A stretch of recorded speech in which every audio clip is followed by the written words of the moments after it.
What's up, guys? Pigs for Life here, and today we're back with another episode of Conservation Carnival in Planet Zoo. So, if you guys remember last episode, we made some changes to the zoo, such as creating these new and improved canine enclosures for the animals. So, right here we've got the dingo enclosure. We've got the dingoes running about. We created this really nice looking maned wolf exhibit with our two maned wolves. And we created this nice looking timber wolf enclosure with lots of forest. On top of that, we also made an enclosure for the collared peccaries, who have had some more babies. Oh, look at them! Oh, it's so cute! Oh, running through the little faucet. We also added in some mute swans into the fallow deer enclosure. There is so many of them. Oh, and one of them is playing the thing. Oh, I love that. But man, there's so many of them. Alright guys, so the plan for this video is we're going to finish the petting zoo by creating the massive South American enclosure, which is going to contain so many different animals. So, it's going to contain the capybaras, the capuchin monkeys. It's going to have the Galapagos tortoise because they have interspecies bonus with the capybaras. We're going to do anteaters, llamas, and we're also going to do the brown-throated sloth. So, I'll show you guys in a minute how we're going to do that. But one thing I do want to quickly show you guys is I did a little bit of work off camera. So, I did a little bit of interior design on some of the houses. For example, I added in some education right over here about the dingoes and about, like, deforestation. These benches looked a lot like couches, so I decided to add them in. And the other houses that have windows looking into the enclosures also have some furniture, which is really nice. Right in here we've got some. And right in here, this is probably my favorite one because of these couches. Love these.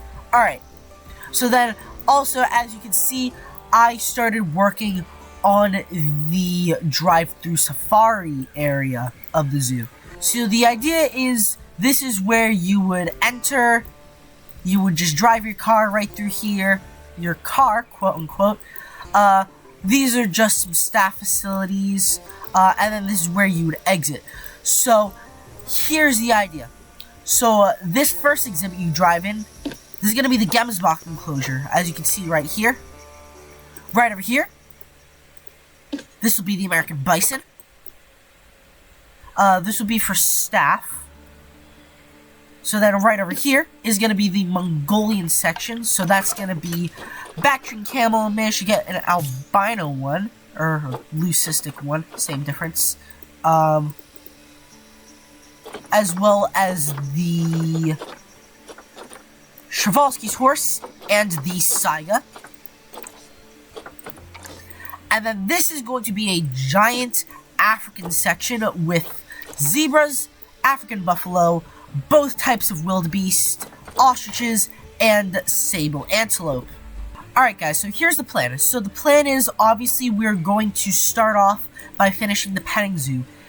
If we have time, we'll do either the Gemsbach habitat or the American bison habitat. Oh yeah, and also we have to get the staff area ready. So yeah, let's definitely get started on this exhibit. So, okay, first we need to add the gates. So we're going to do a gate here, and we'll do a gate there. So the idea is I want to have a bunch of different types of areas for the animals, and you know what I think I'm going to do is I think I'm going to split them up using this fence. There we go. So the idea is, I think that this area is just gonna be like an open grassy field for the llamas, the Galapagos tortoise, and the capybaras to graze in. And then over here, I am going to have a little bit of a pond for the capybaras to swim in. And then over here, we can have some climbing stuff for the capuchins.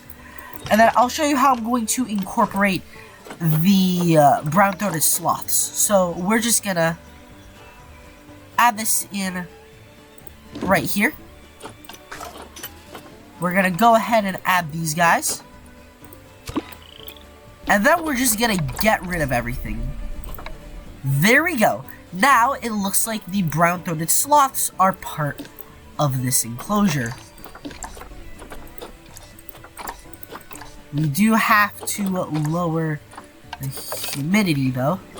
So depending on where I decide to put the climbing frames for the capuchins, I might move these guys over to that area.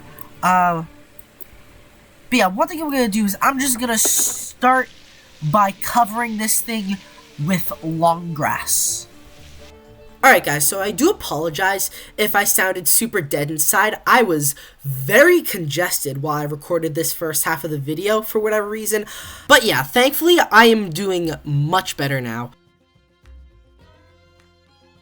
Okay, so I think what we're going to do is we're going to add in a couple species at a time. So, we'll start by adding in the giant anteaters, the llamas, and the Galapagos tortoises, since there's only 2 of each. And we're gonna put them right in here. I might think about adding some more llamas, because why not? So in that case, I'll wait on these guys and just do the anteaters and the tortoises. Alright, we got the giant anteaters over here. Let's see.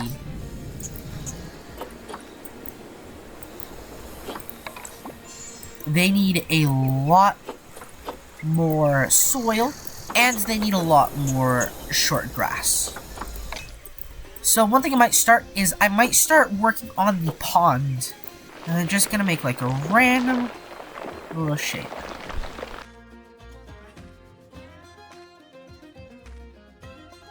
And then I actually really like this little island, so I'm just gonna move this right over here. And that way, right over here, we can have some climbing frames for the capuchins. So then, there we go. That looks really nice. And let's see, how's that? Better. And then we can simply, we don't even need that much soil. We can just get the edges of the lake. Okay, and then we have some short grass. Alright guys, one quick fact about giant anteaters, this one I found really interesting, is that giant anteater populations that live close to human settlements have actually been known to show nocturnal behavior, even though the species is primarily diurnal. Alright, that I think looks good, so that way this area we can fill up with all sorts of plants, and then this area we can keep nice and long for the cappies and the llamas to graze. Meanwhile, let's check in on the tortoises. Ah, they need sand. Okay, so that is where the path is gonna come in. Yeah, let's use this path. Alright guys, one quick fact about the brown-throated sloth is that they can rotate their heads up to 300 degrees due to the fact that they have 9 neck vertebrae. There we go. Alright, still not enough sand. So, we're gonna put a little bit of rough sand around the pond. Alright guys, so hopefully in this time-lapse section we should have a little bit more time for me to share some Galapagos tortoise facts. So the Galapagos Giant Tortoise can obviously be found in the Galapagos Islands, which is just west of Ecuador. But what people don't often know is that when the Spanish discovered the archipelago in 1535, they named the archipelago after the Spanish word for tortoise because there were just so many of them. Alright, so we've got a nice little balance between the anteater and the Galapagos tortoise. So then now one thing we're gonna do is we're going to add in some trees. So I've got a couple blueprints from the Steam Workshop that I will make sure to link in the description. And I also have my own little blueprints. Plus, I also have this, which is just the blueprint, but split up into sections. Alright guys, so even though we haven't added in the llamas just yet, I'm going to share some quick llama facts with you guys, because this is the only longer section of time-lapse in the video. So yeah, so one thing I remember hearing about llamas as a kid is that many farmers will often use llamas as guard animals since they have been renowned for chasing away wolves and coyotes from flocks of sheep and goats that they have been known to adopt, so to speak. Llamas are very social animals, and this attribute is also what makes them compatible with other livestock. So yeah, as you've been able to notice by now, there aren't really many long time-lapse spots, so because of that, I gotta make these facts quick. Alright guys, so far, I really like how over here, it's like, very foresty, stuff like that. Let me just get rid of some of the floating foliage. There. Let's see, how do the animals like that? Oh yeah, I completely forgot, I turned off plant coverage needs. Let's see. Okay, that's fine. What about the anteaters? Oh, that's plenty. Okay, and of course I am going to add in all sorts of water foliage. I'll do that in a little bit. Meanwhile, let's go on to enrichment. So I'm thinking for the food bowls, we can have right over by the barn. The termite mound, I want to hide right into the forest. Actually, no, better idea. Sink that into the ground. There we go. We've got the forage box feeder. I think this thing I'll add in, like, right here. This thing we can hide in with the trees. And then I know that other animals really like the ball, so we'll put it right there. Alright, let's check the tortoise. Okay, sprinkler we put over here on the beach. And we do a little beach ball.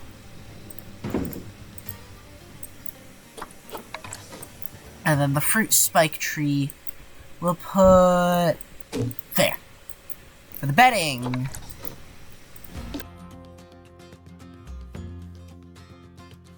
Okay, so the food troughs, we're gonna have to put, like, throughout the field. I think that should do for now. Obviously, they've got plenty of water. They're not gonna be needing any water anytime soon. So I think that should be all set for the anteaters and the Galapagos tortoises. Oh yeah, and also, of course, the sloths. Meanwhile, I might add in a couple trees in this area. So going back to the giant anteater for just a moment, like I mentioned, the giant anteaters have been known to adopt a nocturnal lifestyle when they live near human settlements. However, populations of giant anteaters that live away from human settlements come out during the daytime. And I think right there would be a good place to put some foliage, you know, just as a means of breaking up the, like, vast openness. And then right over here is probably where we'll put the climbing stuff for the capuchins. Alright, so both the anteaters and the Galapagos tortoises seem to be doing perfectly fine. So now, because that, we're going to add in the llamas. Oh wait, hang on. Where's the male? Okay, of course we have to name him Master Uwe. It's only right. Alright, let's see. Let's check on the llamas. Oh, aren't they pretty? They've got all sorts of wool. That's awesome. Alright. So, let's take a look. Okay, right off the bat, that's no good. Right off the bat, that's not good. Terrain's fine. Enrichment.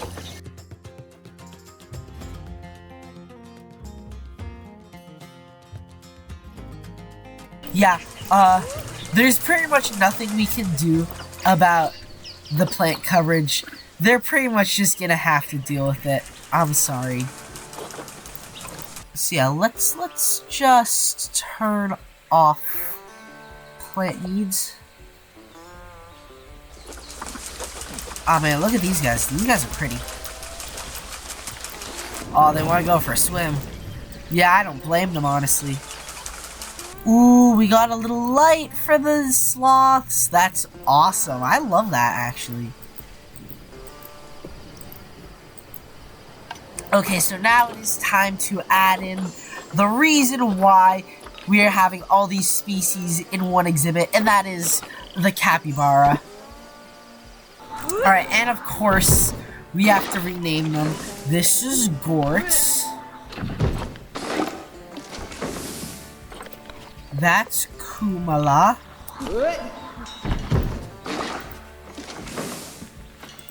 That's Savesta. I think that's how you spell it. If I spelt it wrong, let me know in the comments. And that's Quandale Dingle. And how do they like this enclosure? They need a little bit more soil. Other than that, they're totally fine. Anyways, let's see in terms... Okay, yeah, they're fine for plants. They want a little bit more enrichment, though. So let's get them one of these things. There, that does look nice. And let's get them a watermelon to put right there. Yeah, I love that. Okay. Alright, now I think is the time that we add in some aquatic plants. Alright, moving on to the capybaras. So, many people know the capybara as the largest rodent in the world, weighing in at over 100 pounds and measuring 4 feet in length and 2 feet tall. Capybaras are well suited for a semi-aquatic lifestyle, with partially webbed feet, nostrils, ears, and eyes located at the top of the head, as well as the ability to hold their breath for up to 5 minutes. Capybaras are also pretty heavy eaters, being able to eat up to 8 pounds of grass and other vegetation per day. There we go. So not too packed with water foliage, but you know what? It looks nice. It definitely gives the pond here a lot of character, which I really enjoy. Alright, let's take a look at the cappies. Ah, they're so adorable. I love capybaras.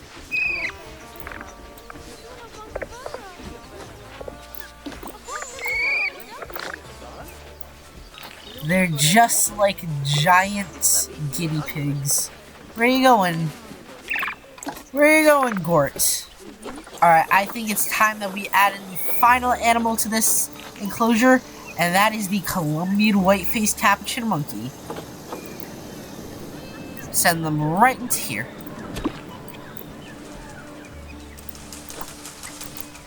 Oh, here's Llama.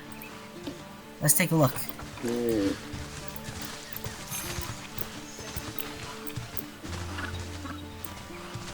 Run like the wind!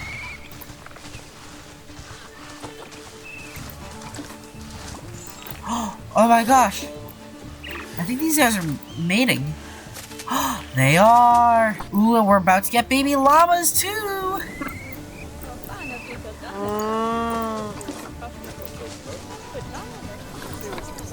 Alright, let's see. The capuchins have arrived. Alright, they need much more soil. So let's add in the soil right over here. Let's also add in some soil here. Okay guys, so the Colombian White-Faced Capuchin Monkey is also commonly known as the Panamanian White-Headed Capuchin Monkey, since they can also be found in Panama. Alright, so let's check on the capuchins. So, let's see, they need some more enrichment. Let's see, we'll do box enrichment. Ooh, and we'll do a musical keyboard. Alright, that's good for enrichment. And now let's add in some climbing stuff.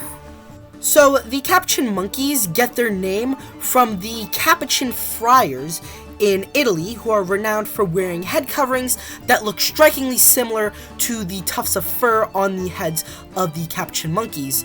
One other thing is that the Colombian White-Faced Capuchin Monkey can reach up to 34 miles an hour while in the treetops. Alright, that looks like a pretty nice little jungle gym for the capuchins. Alright, honestly, I'm really happy with how this enclosure turned out. So, really quickly, before we move on to the next part of this episode, I really want to just take a moment to walk through the exhibit and just look around. Ooh, there's a baby capybara! Already, we've got so many baby cappies. We're also expecting some baby capuchins. Here's one of them right now. Not the babies, one of the adults. We got all sorts of foliage. Ooh, right here's the sloth area. Let's see where. Ooh, there's one. Oh, I love this. Ooh, you can hear the capuchins. Ooh, and there's one. Oh, it's taking a drink. Let's see. Ooh, here are the llamas. And we got a baby llama. Oh, so cute. Aw, so adorable. Let's see, this is Gort. And these are all the baby cappies. Oh my gosh, they're so adorable. Oh, I love these guys. Oh, and here's another baby llama.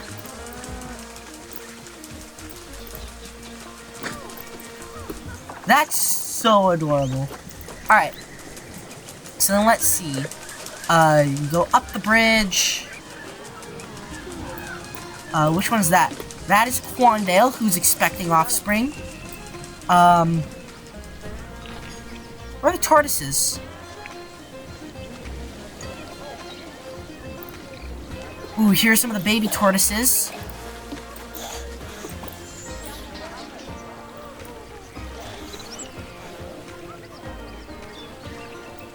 Ooh, and here are the two adults. Here's Master Oogway. And then, where are the anteaters? I know I'm straying off the path a little bit. Oh my gosh, is this a baby? Is this a baby? Oh, this is the baby capuchin! Look how cute! And so then right over here is the exits of the habitat. But man, let's go in for just a sec. Look how immersive this all is. Look at the pond. Look at how immersive this exhibit is. You got the tortoises, the llamas. All of this foliage. Ah, here are the anteaters. And they've got this nice open grassy bit where the animals can graze if they so please. Here are the anteaters. Do you have baby anteater yet? No. Okay. Man, these guys are awesome. So yeah, also, let's pause it real quick. If you guys have any name suggestions for either the petting zoo or the local wildlife zoo, please put them down in the description. All I ask, please make them appropriate. Any not so friendly comments I will delete. But yeah, so if you guys have any cool name suggestions for either the petting zoo or the local wildlife zoo, then be sure to comment them down below, and I will A, name them, and B, give you a shout out. Alright, really quickly before we move on, I did manage to get some foxes with some cool variants. So yeah, let's send them to their enclosure. Also, these are some of the animals that we're going to be adding in the future. Alright, looks like we're about to get baby anteaters. Or a baby anteater, because I believe they usually only have one.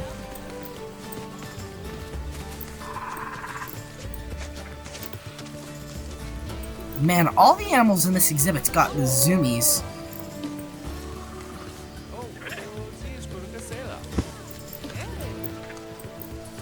Baby anteater! Look at him! Oh my gosh, he's so adorable.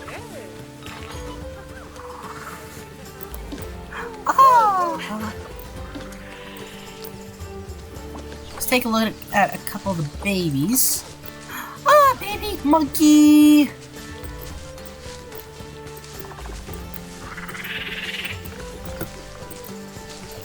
I can't believe that this is the only New World monkey we have in the game. Frontier, if you're watching this, which I doubt you are, we need more New World monkeys.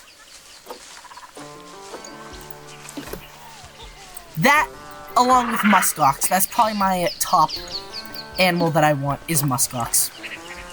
We got the llamas. We got so many cappies. It's not even funny how many cappies we have. Also, now that the sun's up, I really want to check in on the red foxes because we did get a couple, like, color variants. We got Danielle over here, which is, I think, piebald? Yeah, piebald. Not the greatest genetics. Oh my gosh, it's rolling around in the plants. That's so adorable. So yeah, we got a piebald red fox. And we've got one with another color. We've got Steve. It's Steve. Aw, Steve looks really cool. With this, like, darker fur shade. Part melanistic. This is actually really awesome.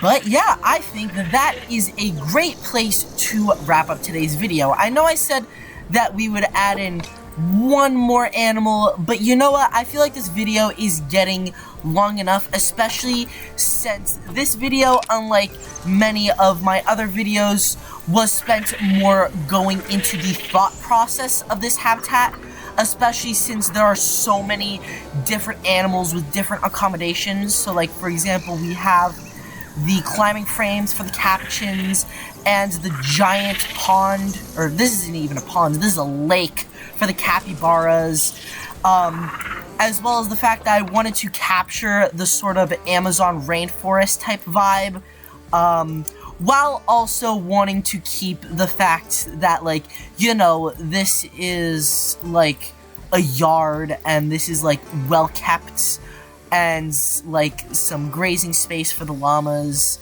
But yeah, all in all, this was just a very complex habitat, so I wanted it to sort of go through the thought process with you guys. But yeah, definitely comment down below which format you like better, whether or not you like the time-lapse habitats, or whether or not you like seeing the thought process behind the habitats. Oh yeah, and like I mentioned earlier, definitely leave some name suggestions for the petting zoo, and for that matter, the local wildlife zoo.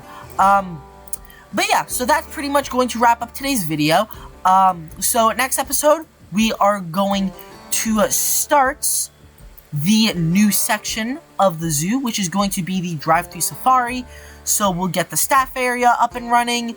We will add in definitely the bison, definitely the gemsbok. If we have enough time in the video, we'll add in the Mongolian animals. So the saigas, the Przewalski's horse, and the Bactrian camels. And maybe we'll just finish it off by adding in all the African animals. If not, that will be the episode after. So yeah, one quick thing I do want to mention is over the next few weeks, I'm probably going to be a little bit busier with school. I'll try and work on videos as much as I can, but yeah, I've just been very busy with school lately. Oh my gosh, look at all the baby capybaras. There's just so many of them. But yeah, so yeah, definitely expect to not see as many videos within the next couple weeks, because March is just going to be a very busy month for me. But yeah, with that being said, that is going to wrap up today's video. Really hope you guys enjoyed today's video. If so, please make sure to leave a like and subscribe to see some more Planet Zoo and Jurassic World Evolution 2 content. And I will see you guys next time. Peace out.